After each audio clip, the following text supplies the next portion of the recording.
Bonjour et bienvenue à cette présentation.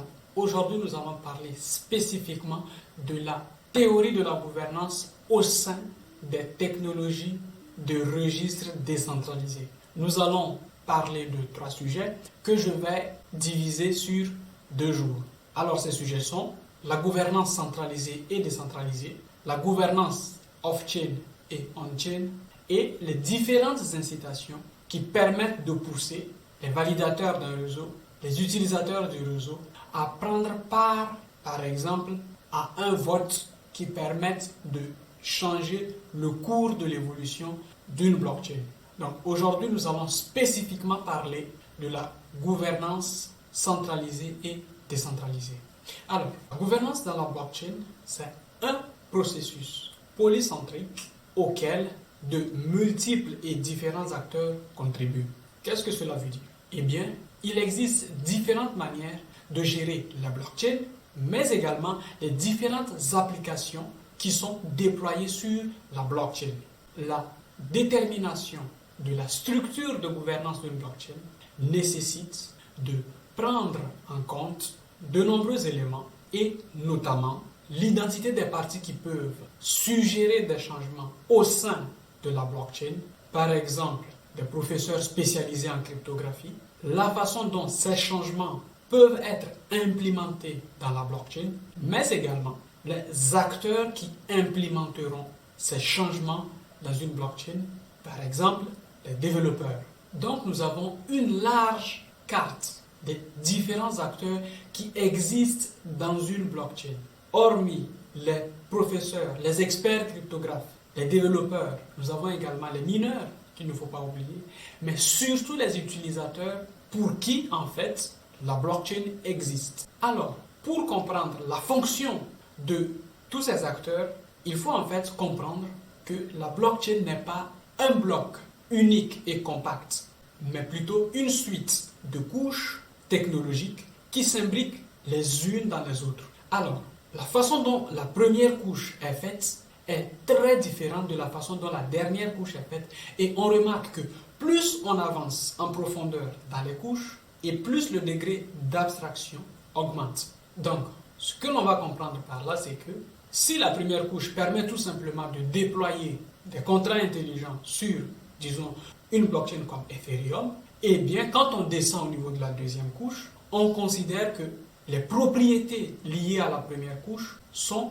d'office acquises ou comprises déjà dans la deuxième couche. Alors, pour vraiment voir l'utilité d'une blockchain, on parle fréquemment de 2 couches très importantes qui permettent d'utiliser cette technologie.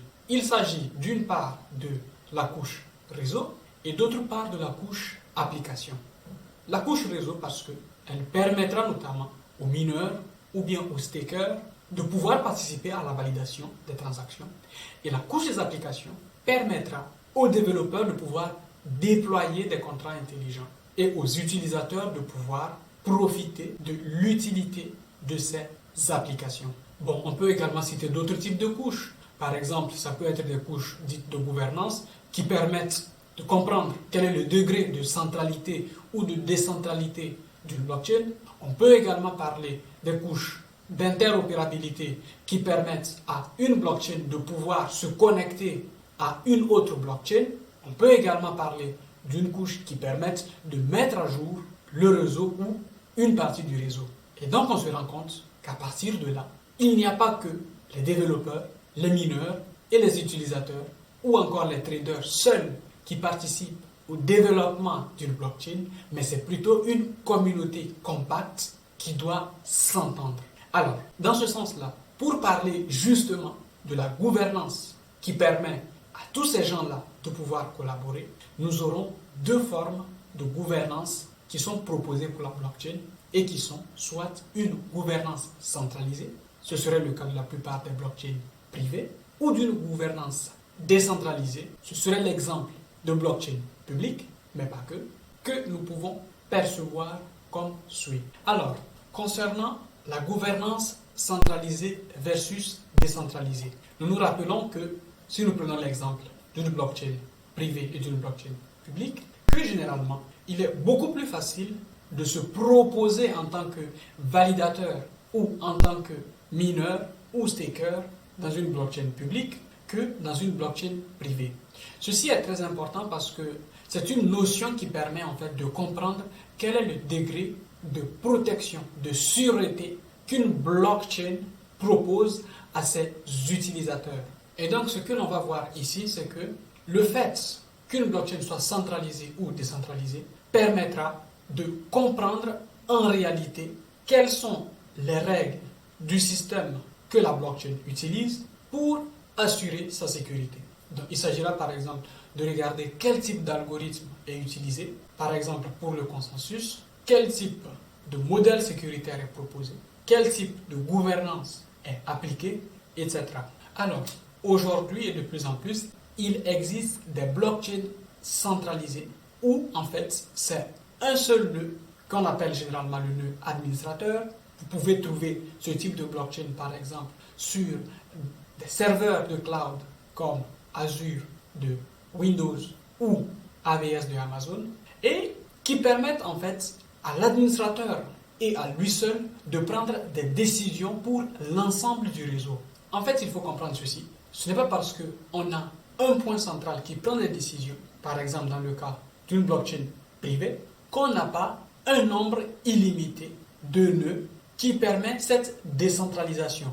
Et donc, ce qu'on va voir, c'est que à plusieurs échelles, on aura par exemple, tout au début, disons, un administrateur réseau avec au maximum 2 à 4 nœuds, et plus le réseau ou bien la blockchain privée va s'agrandir, et plus on verra entrer de nouveaux validateurs qui vont venir en fait se joindre au nœud principal de l'administrateur. D'ailleurs, les premiers instants de la vie de Bitcoin ne se sont passés que de cette façon-là. Dans la mesure où, lorsque Satoshi a lancé le Bitcoin et qu'il n'était pas encore connu, eh bien, Satoshi a dû être le premier administrateur, donc le seul capable de prendre des décisions dans la blockchain.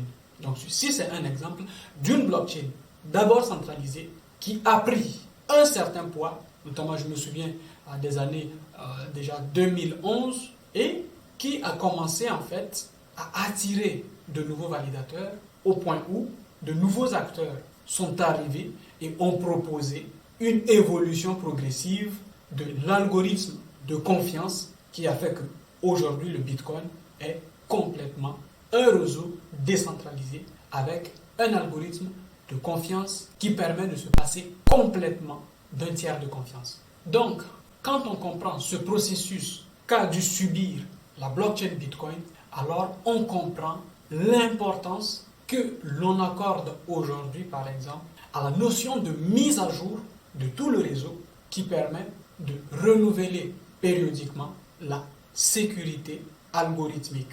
Et donc, en réalité, quand on dit qu'une blockchain est décentralisée, on le dira toujours par rapport à d'autres types de blockchain.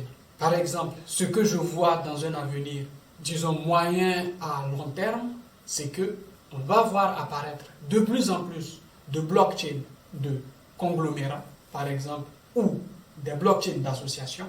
Par exemple, prenons une possible future blockchain des avocats ou des notaires de l'espace OADA en Afrique, qui va partir d'un point administrateur pour s'étendre sur tout le continent et être un jour complètement décentralisé. C'est une des possibilités. Ou imaginons une blockchain de l'Union européenne où les 27 États membres de l'Union européenne sont des validateurs et les autres structures, les composants, les différents ministères, les différentes directions générales sont des validateurs, etc.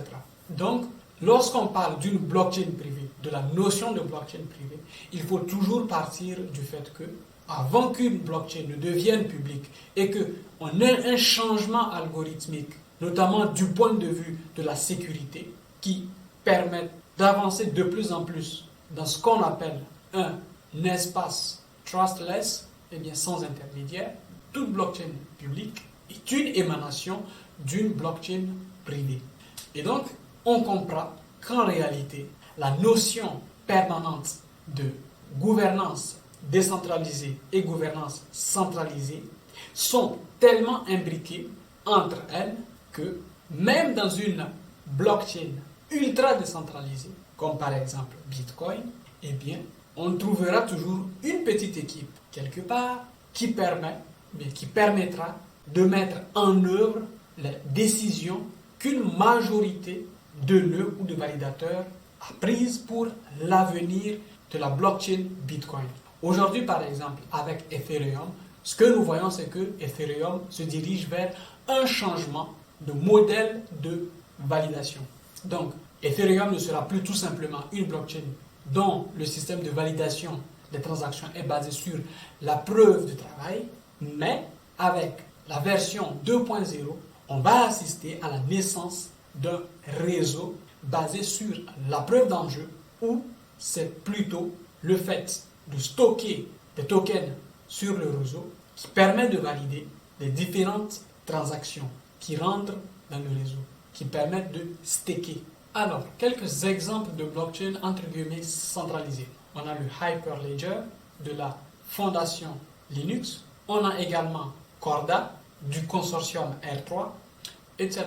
Alors, pour les blockchains privées dites permissioned, ce qu'on pourrait interpréter par contrôlé, la gouvernance n'est pas nécessairement une gouvernance foncièrement centralisée. Je m'explique. Nous pouvons avoir une blockchain qui est gouvernée par différents experts.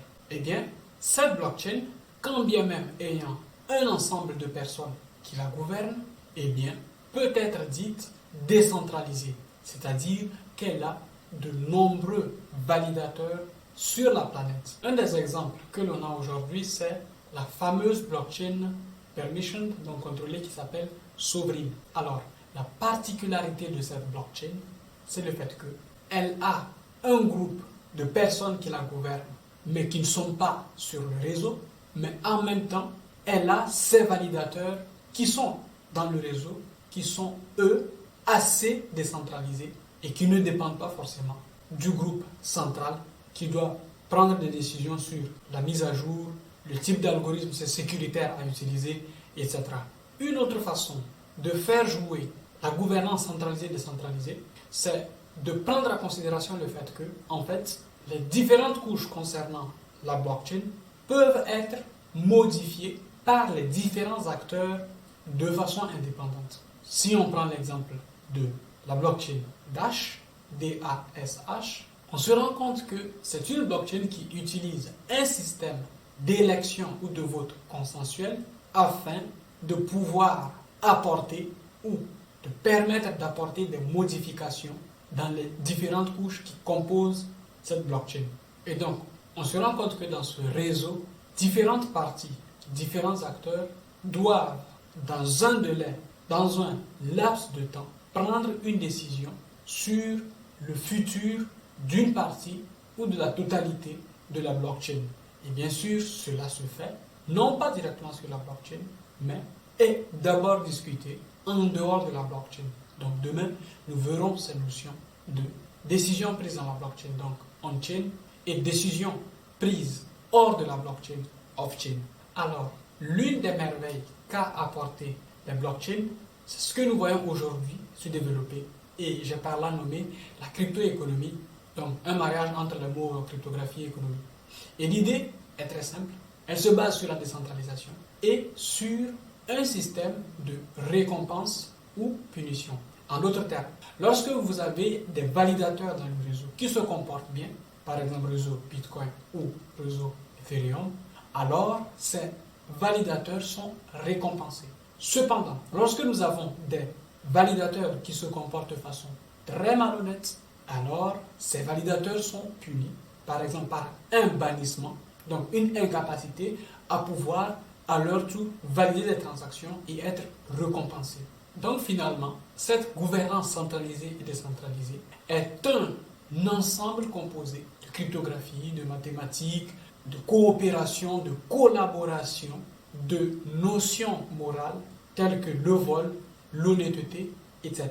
Mais également d'une notion de gouvernance. Alors, la différence, la très grande différence entre la blockchain prise comme une organisation à la fois politique et économique en comparaison avec nos organisations traditionnelles, par exemple un État, c'est que la notion même d'honnête, malhonnête, d'honnêteté, malhonnêteté, est une notion qui peut être codifiée et intégrée dans la blockchain. Et cela change radicalement de perception du monde. Pourquoi? Parce que, par exemple, jusqu'à très récemment, il fallait avoir des moyens de contraintes pour obliger les gens, les citoyens, à se comporter d'une façon qui mette à l'aise les semblables, les autres citoyens, alors que dans la blockchain, cette notion est implémentée économiquement.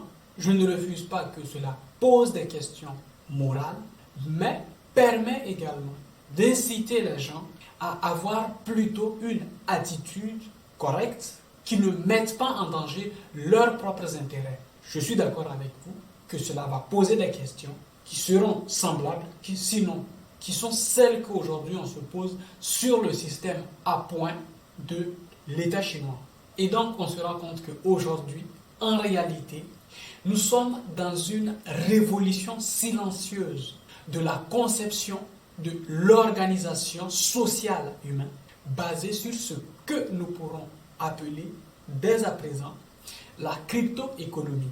En ce sens-là, il serait très intéressant de voir ce que seront la notion de politique publique dans une vingtaine, une trentaine, une cinquantaine, voire une centaine d'années, lorsque la crypto-économie sera devenue la réalité de la vie quotidienne. Il y a quelques années, je disais que la blockchain ne peut pas être simplement considérée ou être considérée comme une technologie, mais plutôt comme avant tout une organisation sociale d'un nouveau genre qui tienne compte de l'espace cybernétique et qui l'organise de façon à protéger avant tout la vie privée des citoyens, tout en créant un système de transparence et de traces, de traçage pour tout ce qui pourrait être politique publique, comportement des entreprises et organismes privés, et un moyen de voir une plus grande flexibilité dans la décentralisation du pouvoir et dans la gestion de la planète. En ces mots s'achève notre réflexion du jour. J'espère avoir apporté quelques réponses sur ce qu'est la gouvernance centralisée, décentralisée au sein de la blockchain et des technologies de registre décentralisées. Si vous avez aimé le contenu, vous pouvez laisser un pouce bleu, partager, commenter. Vous trouverez en description ma formation complète sur la blockchain et le contrat intelligent pour préparer votre résilience professionnelle, que vous soyez juriste, politiste ou tout simplement issu du secteur des sciences sociales. Moi, je vous dis merci pour votre attention, bon week-end et à demain pour une nouvelle réflexion.